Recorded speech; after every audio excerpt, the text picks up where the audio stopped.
All right, welcome everyone to the virtual happy half hour for Friday, April 9th.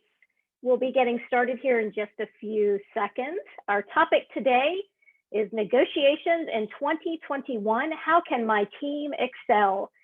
And just as a reminder, we will be recording this session and sending it out later this afternoon. We are excited to have everyone join us on this Friday afternoon. And I am Michelle Richardson, Vice President of Sales Performance Research. And we are indeed tackling a hot topic. Again, it's negotiations in 2021. And I am joined by Russ Scherer, our Director of Sales Strategy Effectiveness. Hi, Russ.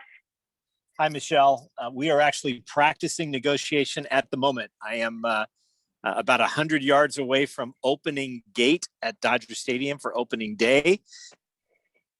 And we are negotiating traffic. I am not driving, though, if you're worried about that. So the moral of the story for all of you is never negotiate with someone who's been to negotiating class because, we told our boss I wanted to go to the game, and he said, I want you at virtual happy half hour. So we're getting a medium of our first on the road virtual happy half hour.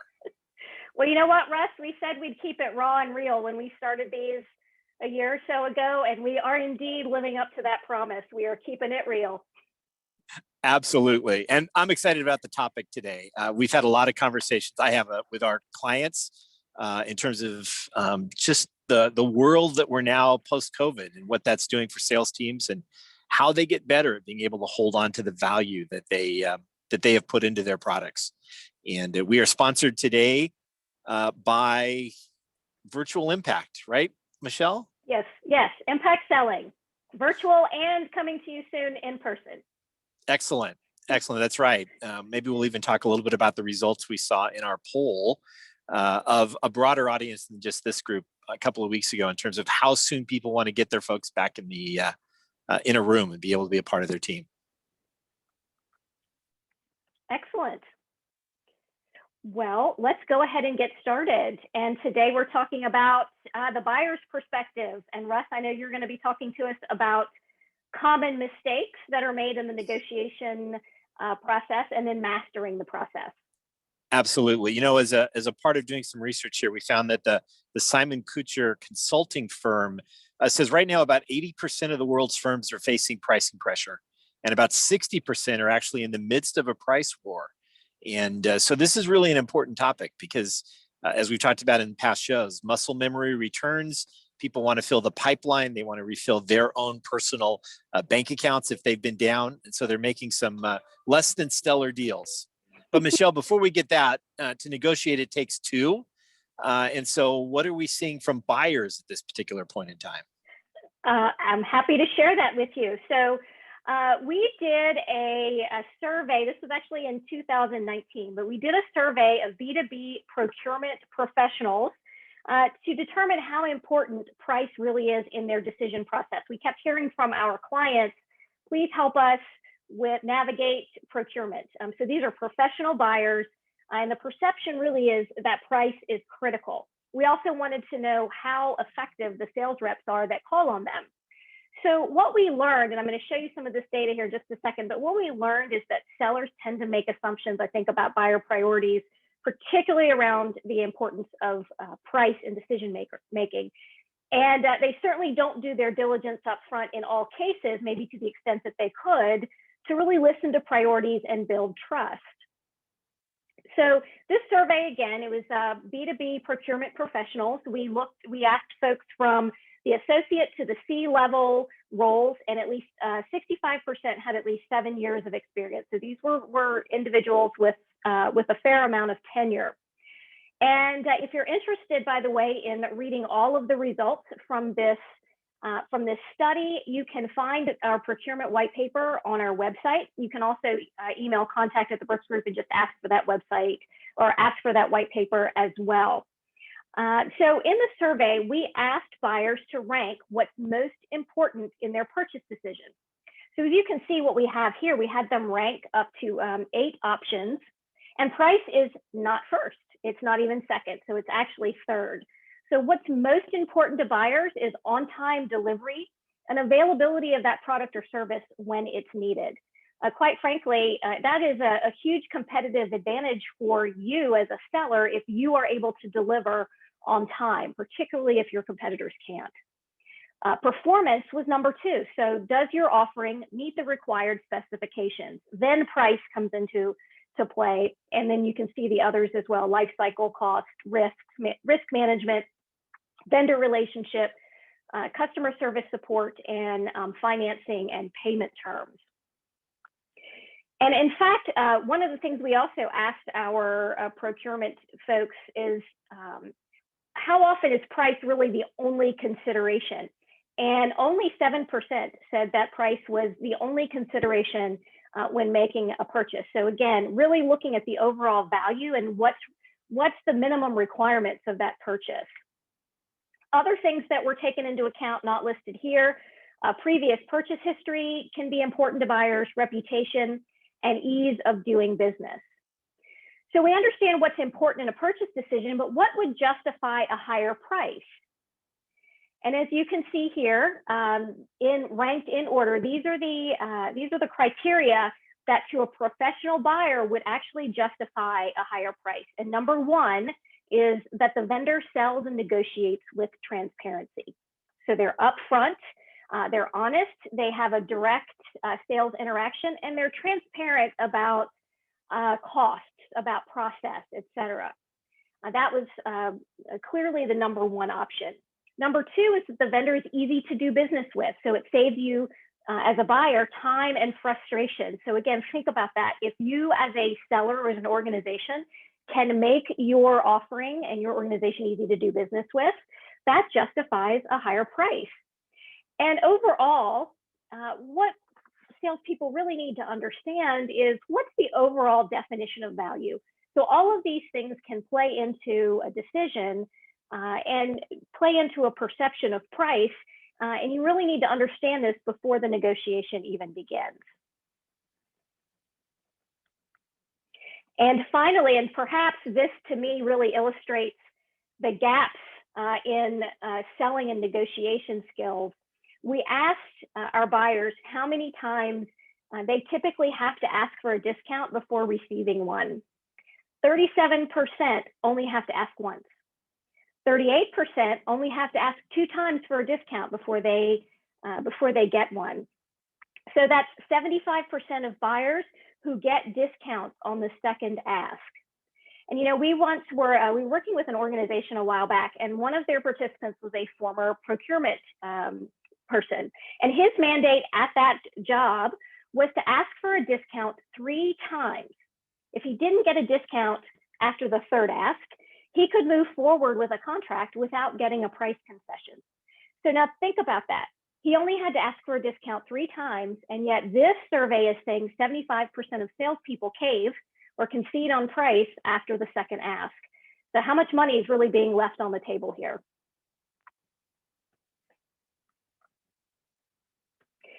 Now, a word from our sponsor. As Russ mentioned, we are sponsored by Impact Selling. And again, we've talked about really understanding what the definition of value is for your buyer before you can begin negotiating. What are all the things that go into their perception of price?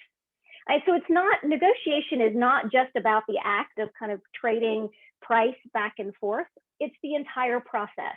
It's understanding what's most important to customers. It's asking questions, it's listening to the answers, and being able to build value for your solution such that when you get to the negotiation, you really do understand and you're in a more collaborative relationship with the buyer. Impact Selling covers all of these areas. We have been doing these programs virtually, obviously, since the pandemic began, but we're also launching our in-person classes again this summer, I believe in June. And I believe our poll from our last program said about 2/3 of individuals and organizations were ready to get back in a classroom face-to-face. 1/3 really do like virtual. So we've got you covered in both areas. If you're interested in signing up for Impact or getting some more information, email contact@thebrooksgroup.com. And producer Rich has just put that in the chat box. Absolutely, Michelle. In fact, our grader poll that we did on LinkedIn said the same thing. Somewhere between 2/3 and 70% said, yes, let's get people together. And again, looking like Q3, which was the same thing this audience said 2 weeks ago when we did the poll, that, late summer, early fall, they're looking to bring everybody back again. I just wanted to add one thing too. When we're going to talk about some of the process of negotiation, it really is a process. And what we find is that far too often salespeople sell through to just before the negotiation. And then they think it's just a discussion at that point. As we'll see in just a minute, it's really about everything you do before you sit down at the table as much as it is what you say in that meeting. So I would encourage people in this time where we've been really kind of focused on skills, some process work might be really good. So I'd encourage you to think about joining one of our upcoming classes. Well, let's talk a little bit about negotiation itself and what does it look like. I went back and did some literary work. It turns out that the word negotiate comes from the Latin. It's a word out of the late 1500s when, and it really means to somehow navigate a difficult journey. And it's from the days when trade was about how do I get the materials to the marketplace more than how do I think about what I'm going to charge for it. They had to go through these long and difficult trails to just be able to put the goods out and to be able to make the transaction. It was a life and death situation in those days, much less, although it may still feel like it today. The definition that I really like for negotiation is one that comes from Chris Voss. He was the lead FBI negotiator for a while. He said that negotiation is a collaborative process in which several parties are faced with difficult aspects of the same problem. And the job of negotiation is to work with the other party to solve that problem together. And that sometimes is referred to as win-win. Sometimes it's called collaboration, but it's still the idea of how do we negotiate together. So before we start looking at what works well, let's take just a couple of minutes and see what is the right thing for not doing. In other words, what are the mistakes that people make? And this is some research that comes out of Harvard University. They look at negotiation both from their law school and from their business school. And so here's their top 4 reasons how people fail. And then I've added a 5th one that I'm going to call the Brooks Group experience. Number 1, people fail when they fail to prepare to negotiate. You see too many people in business rush into the negotiation. They think it's just about price. They steel up their spine that I'm just going to keep saying no, as Michelle said earlier. And they don't really have a clear idea of what's right. They don't know what's safe. They don't know where their trade-offs are. So failing to prepare is the number 1 thing Harvard found that causes people to be poor in negotiations. Number 2, the focus is on competing rather than collaboration. People are fearful of being taken advantage of, whether they're a novice negotiator or whether they're an experienced one. And so therefore they make these ambitious, outrageous, sometimes very unreasonable demands and resort to threats or other coercive kind of tactics. And if you're thinking you're going to win that way, it's very difficult. But number 3, the mistake that people make is really kind of letting their emotions get in their way. Let's face it, when we get into a heated negotiation, we're trying to make something happen for good, whether it's for our company or whether it's for us personally, that we tend to let our emotional biases work in. And so they've done some research that shows that when we get angry, we can tend to make overly risky choices, or maybe we get sad because we feel like we're not getting what we want. And Harvard will tell you that when you've got that kind of an emotional overhang, you technically will overpay because you're seeing is this a way to reach a deal, and that there may be some satisfaction in doing that. Number 4, they found was ethical shortcuts. I know this is going to be a surprise for those of you who do this a lot, but we tend to believe that it's really only ruthless people who behave unethically. And what they found again at Harvard is that people are willing to make trade-offs. People are willing to cut corners, especially if they feel there's a financial incentive to do so. And that they really don't have to go to a lot of effort to justify their behavior in that case. They just feel that it can be done. And then the last one that I have seen so many times is just a misalignment between the negotiator and the compensation that they get for going through the negotiation. A lot of times salespeople will be paid, for example, on gross revenue. So to give up 3 or 4% off the top of a deal is not a significant hit to their earnings. On the other hand, if it does cost from a gross profit perspective, it could be 3 to 4% off the top, could be 10 to 15% off the overall gross profit. So the company is penalized much more significantly than the salesperson. So how do you prepare yourself for a negotiation? Well, at the Brooks Group, we believe in something called the value formula. It's how you think about your project even before you present your proposal. What are the benefits that are going to come, and not just the generic benefits, but those specific benefits that come to the company as a result of this transaction? And what are going to be the things that hold them back? What are the perceived emotional costs? Maybe that's the risk of a new vendor or the risk of retraining your people.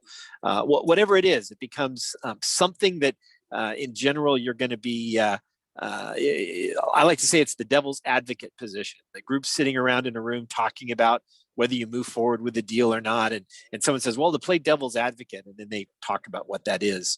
The reason the value formula is so important is that it frames your discussion. All of the things that are perceived benefits are the values that when someone comes and says, I'm not going to pay more than this, or I want a discount, you understand what else is there. So that's when you sell, by coming back to, well, based on the context that I talked to earlier, here's what they told me. Or if they say something like, well, you're all the same. Well, based on my conversations with the users, they really like this. They said this is far superior. And we overcome sometimes the negotiation of bluster by just going back to the facts and going slowly and working through those. Now, we do an entire 4-hour class on negotiation, but I wanted to just kind of give you some highlights. But if this just kind of wets your whistle, we'd love to talk to you about more. And I want to kind of thank Objections to negotiate good ideas. I'm going to share some conversation and to lead it, to steer it forward. And I don't care if you're the seller or if you're the buyer, but the person who's being creative, who's strategically thinking about how you're generating ideas, creating this better shared future, that's the person who will usually be able to create the environment and get to that win-win or collaborative solution. She also, her name, by the way, is Alexandra Carter, says that too often in negotiations, we think about our bottom lines. And I think we do need to understand kind of what our walkaway points are. But between those 2 points where we would walk away and where the buyer would walk away, what's creative? What can we do outside the box? Can we ask for marketing dollars? Can we ask for an endorsement? Are there things maybe that are not directly associated with the product that would allow us to get some benefit? And to think through those things that maybe are of high value to the person we're negotiating with, but not high cost to us, and vice versa. What could they give up that's not high cost to them, but it would be valuable for you?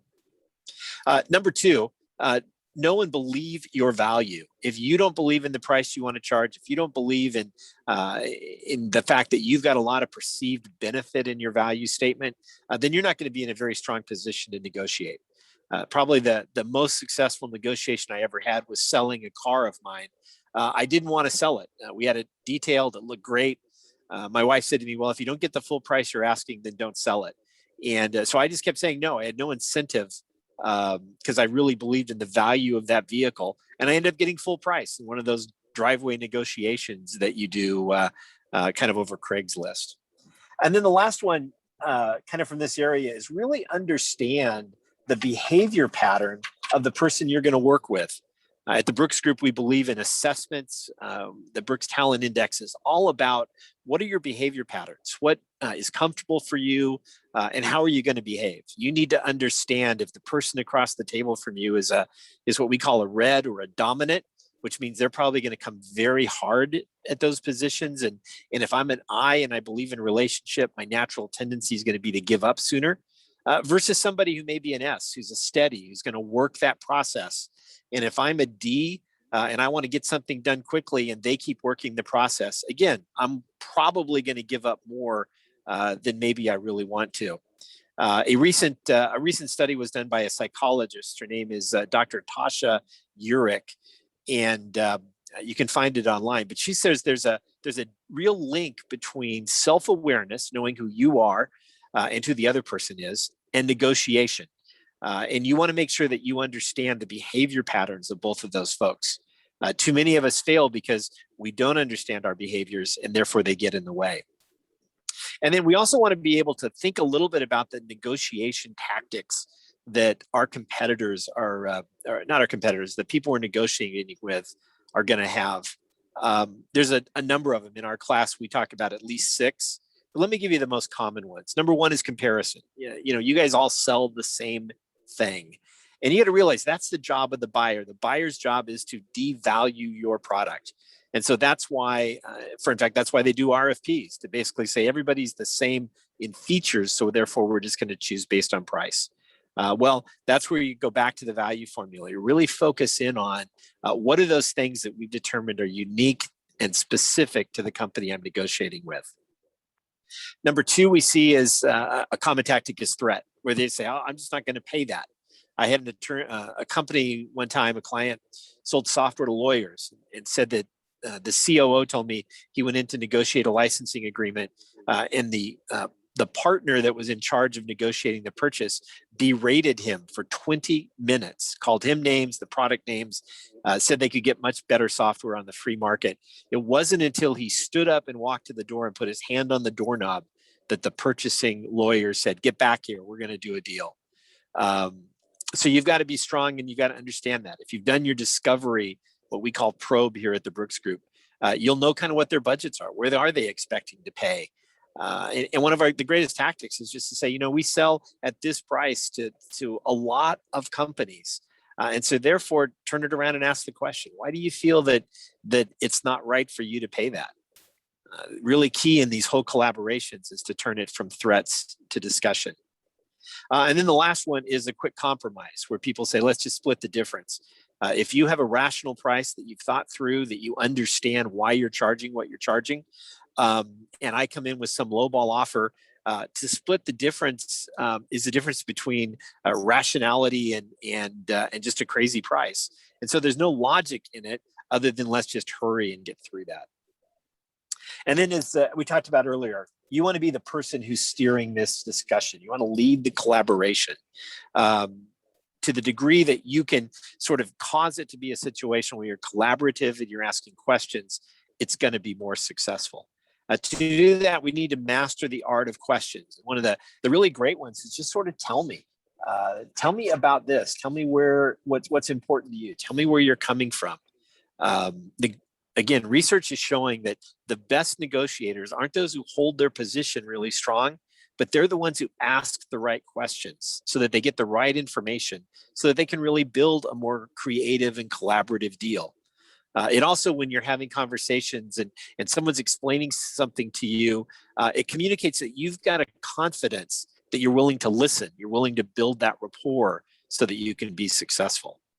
I've mentioned her before, but Professor Dr. I believe, Lee Thompson of the Kellogg School of Management at Northwestern University did a study recently. She said that 93% of negotiators fail to ask the diagnostic questions about what the person they're negotiating with really needs, what are their concerns, what are their goals, and therefore end up with a poorer outcome than if they'd asked the questions. Next, be sure to listen actively. Make sure that you're really hearing what they're saying. Summarize it, go back and make sure that the points are understood. A summary allows you not just to make sure you heard it correctly, but when people hear their own words kind of played back to them, they're maybe thinking through that information again. They're trying to understand, is that a reasonable or an unreasonable request that I'm making? And then finally, help the party to be able to feel like they got a good deal. They have to go see their boss. And I believe their boss is always going to ask them one question: did you get a good deal? And so help them be able to frame it and package it back to their boss that, yes, I did. And here's why it's a good deal. Again, we might not think that that's our responsibility as a seller, but we want the organization to feel good about engaging with us. And then the last part of this is just know your options and when to walk away. There is a time to get up and take a break in negotiations, whether it's to cool off if you've gotten emotional, whether it's to rethink your position, or sometimes it's to just totally walk away because it's not going to be a good deal, which communicates back to the idea of, as a salesperson, you need to have a funnel so that you don't have to make sure that it's that deal and that deal only that allows you to make your month or your quarter or your year. Because the more pressure you feel to make a deal, the more you're willing to give up. All of those are things that I think you can be working with your teams on to help them sort of grasp and check and analyze the process. So that's what I've got, what we've got for today, but we do have time for a couple of questions. So are there any questions that have come in? Not so far. If you have questions, please feel free to enter them in Q&A or the chat. And it's interesting, Russ, you mentioned listening, asking those questions and listening. And in our procurement survey, we asked buyers what they wish salespeople would do and what's something that they could do to be more effective in their interactions. And listening came up multiple times. Listen to me, not just tell me what you think I need, but listen to what I have to say. So I think that's a really critical element that is often overlooked. Exactly. And especially if you go into a negotiation thinking it's going to be all about price, then you're not listening for the subtle clues about the other things that may be important to them. So we did get a question that's come in about when to go away. So can you expand on that a little bit more? And, is there a point of when to walk away? Yeah, I think that every person needs to understand, first of all, just sort of the progress that you're making, right? You might become just stuck on a big issue. And that point, it does make some sense to go away and rethink it. If you can't come up with a creative idea to reframe something, we've all had that experience where, we're thinking about a problem and then, in the moment we can't come up with something, but an hour later, it's like, oh, if I just said this, or if I just thought about that. I think there's also something that to be said about just our energy. Good negotiation takes very strong focus and concentration. And so if our energy or our blood sugar is starting to drift away, that might be a good time to take a break. And then I think there's another one that just comes from trying to understand that, this deal is so complex, or the urgency of it is such that I want to make it happen, but I don't need to make it happen all right now. And so that just gives you a chance to kind of fall back, think it through, get some other ideas and voices into the process. When do you walk away for good? I think you walk away for good when you look at it and say, this isn't going to be a good deal for our company. There are some customers, and I know that some sales leaders might shoot me for this, but there's some customers that just aren't worth it. The energy it's going to take to support them. Usually the more demanding they are getting in, the more demanding they are getting out. We like to say those who drive the hardest bargain for price tend to also be the ones who pay the slowest. And so at some point you reach what a negotiation is called the BOTNA, which is an abbreviation. It stands for Best Alternative to Negotiated Agreement. And when you hit that bottom line, it's time to go work with somebody else and sort of move on to the next opportunity. Yeah, I think that's a great point in terms of, can you really, you may be able to get the deal in the door, but can you maintain that customer profitably, in terms of finances, but also the headache, right? Are they paying on time? Are they creating waves within the organization as well, to the point that, the financial benefit may not be there? Yep. We have another question that's come in. Are objections symptomatic of what's to come in negotiations? I think they are. I think that now part of that depends on whether you're going to be negotiating with the person you're selling to, or whether you're going to be negotiating with someone else. I'm a firm believer that buyers' jobs when they sit there is to get the best deal for their organization. At the same time, your job is to get the best deal for your organization, and how do you get creative to do that? So objectives do objections do come up. We know in selling that we have to take care of them, although we can't answer all of them. As many as we can clear, the better. And the way you clear objections is you first clarify, and then you keep going back to value and communicating why this is going to be beneficial to them, especially if you can replay back the words of people in their organization. It's a really powerful thing. And so, be listening. I would tend to think, and we say in our impact training, that if you get an objection, you really, in most cases, should have known about it because you were asking the right questions in your probe or in your discovery.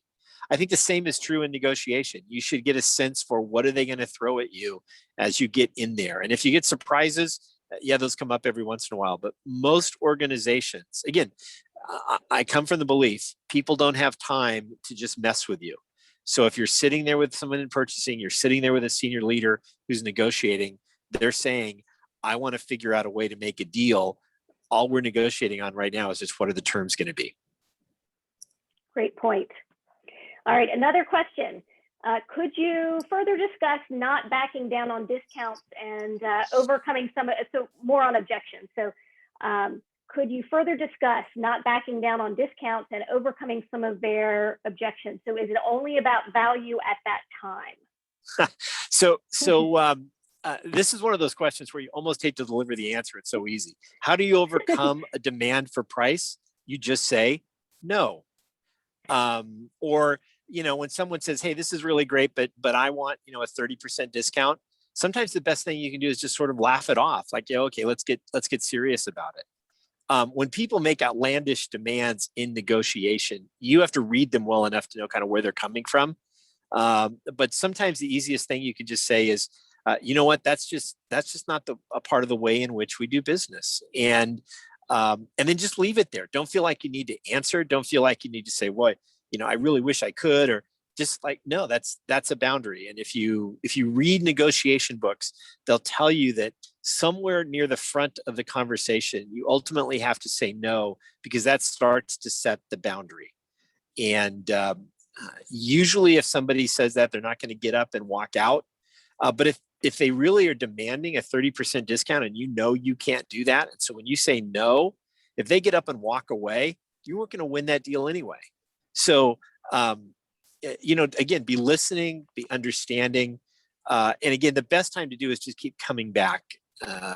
If they keep saying, you're just not worth that much, both the conversation says, gee, when we were talking to this vice president or this manager or this director, they communicated to us that using this software is going to save them X amount of dollars. And so it does, or whatever the product is going to save you this amount of dollars. That would seem to be, justification to me. And the hardest part here is just holding the line. And I draw this analogy. I use it when I teach negotiation. It's like playing tennis against a great tennis professional. You usually don't win the point based on a great return of their serve. All you do is knock the ball back over the net and begin the rally. And so if you can move it from a demand to a conversation, that's when you have a chance to begin to move forward. So hopefully that works or that answers the question.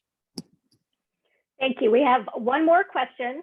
And I believe this is about dealing with price buyers, like pure price buyers. How can we politely tell a buyer that is asking for just the best price that this is not really the job, but to get them to purchase a product with value?